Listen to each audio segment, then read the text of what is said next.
पटना सावन करे झिम फुहारा आयल हरियर भांग धतुरा भइल। सावन करे झिम फुहारा आयल हरियर भांग धतुरा भइल।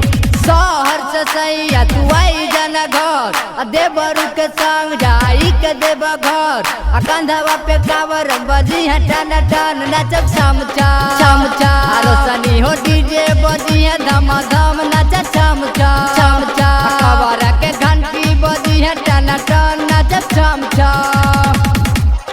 म्यूजिक बाय अशोक आनंद।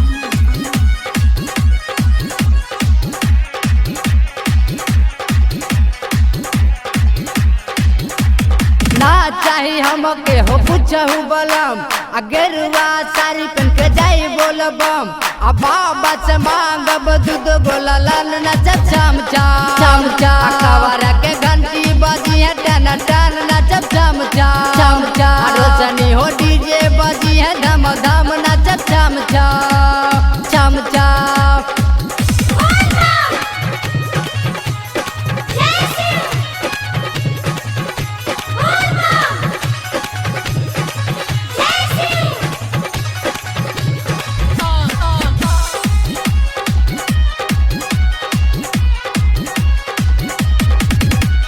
सब मिल जाई भोले के दुआर नई हट से आई भौजी हमार सास ससुर के लेके जाई संग बोला बोलबा चमचा कवारा के घंटी बजी है टन टन नचब चमचा चमचा राजा हो मारे लिया दुई चार चिलम बोला बोलबा चमचा।